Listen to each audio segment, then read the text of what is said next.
ঢাকার বুড়িগঙ্গায় এমন দৃশ্য এখন আর দেখা যায় না বললেই চলে। নদীর বুক চিরে ছুটে চলেছে নৌকা, বৈঠার ছন্দে এগিয়ে চলছে প্রতিযোগীরা। নদীতে থাকা অনেক ট্রলার ও যন্ত্রচালিত নৌকার কারণে প্রতিযোগী নৌকাগুলোকে বেশ বেগ পেতে হয়েছে। ২১ আগস্ট দুপুর থেকেই বুড়িগঙ্গার দুই তীরে নৌকা বাইছে দেখতে জড়ো হন হাজারো মানুষ। শত শত নৌকা ও ট্রলারে করে পরিবার পরিজন নিয়ে নদীতে ভেসে ওঠেন নগরবাসী। মানুষের বাঁধ ভাঙা উচ্ছ্বাস আর শত শত নৌকার উপস্থিতিতে বুড়িগঙ্গা যেন প্রাণ ফিরে পায়। এটি ছিল ইতিহাস ও ঐতিহ্যের মিশেলে নাগরিক আনন্দের মেলা।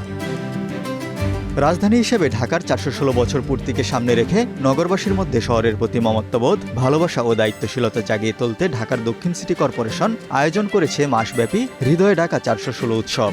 এ উৎসব চলবে সেপ্টেম্বরের প্রথম সপ্তাহ পর্যন্ত। এরই অংশ হিসেবে বুড়িগঙ্গায় আয়োজন করা হয় বর্ণাঢ্য ঐতিহ্যবাহী নৌকা বাইচ। শুক্রবার বিকেল ৩টায় বুড়িগঙ্গার খোলামোড়া ঘাট থেকে ওয়াইজ ঘাট পর্যন্ত অনুষ্ঠিত হয় এই প্রতিযোগিতা। এতে দেশের বিভিন্ন অঞ্চল থেকে আসা ৬টি নৌকাবাইচের দল অংশ নেয়। প্রতিযোগিতা শেষে সোয়ারীঘাট প্রাঙ্গণে নোঙর করা শতবর্ষীয় ঐতিহ্যবাহী স্টিমার PS মাহসুদে অনুষ্ঠিত হয় পুরস্কার বিতরণী অনুষ্ঠান। এর আগে নৌকাবাইচের উদ্বোধনী অনুষ্ঠানে প্রধান অতিথি হিসেবে উপস্থিত ছিলেন সড়ক পরিবহন ও সেতুমন্ত্রী শেখ রবিউল আলম। অনুষ্ঠানে সভাপতিত্ব করেন ঢাকা দক্ষিণ সিটি কর্পোরেশনের প্রশাসক মোহাম্মদ আব্দুস সালাম। পুরস্কার বিতরণী অনুষ্ঠানে প্রধান অতিথি হিসেবে উপস্থিত ছিলেন মুক্তিযুদ্ধ বিষয়ক মন্ত্রণালয়ের প্রতিমন্ত্রী ইশরাক হোসেন। এই ঢাকা একদিনে প্রতিষ্ঠিত হয়নি, ৪১৬ বছর পার করেছে, পুরনো সভ্যতার অংশ। এই উপমহাদেশে একসময় ঢাকা ছিল সংস্কৃতির বিকাশের কেন্দ্র।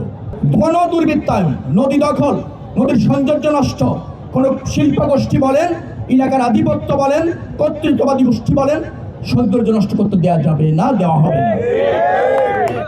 বুড়িগঙ্গা দূষণমুক্ত করতেই হবে এবং ঢাকার চারপাশে নৌ চলাচল উন্মুক্ত থাকতেই হবে। প্রতি বছর এইরকম এই ঢাকাকে মানুষের হৃদয়ে স্থান দেওয়ার জন্য এই উৎসবটা আমরা প্রতি বছর করব। এই ক্লিন ঢাকা, গ্রিন ঢাকা যাতে আমরা করতে পারি, তখনই সম্ভব হবে যখন ঢাকাকে আমরা হৃদয়ে স্থান দিতে পারবো। নৌকাবাইচ শেষে ঘোষণা করা হয় বিজয়ীদের নাম। প্রথম পুরস্কার লাভ করে ঢাকা ৭ আসনের এমপি হামিদুর রহমান হামিদের দল। দ্বিতীয় স্থান অধিকার করে সাবেক ওয়ার্ড কমিশনার মোশাররফ হোসেন খোকনের দল। আর তৃতীয় পুরস্কার অর্জন করে মাদারীপুরের আনিসুর রহমানের দল। বিজয়ীদের পুরস্কার হিসেবে স্কুটার, ফ্রিজ ও টেলিভিশন দেওয়া হয়।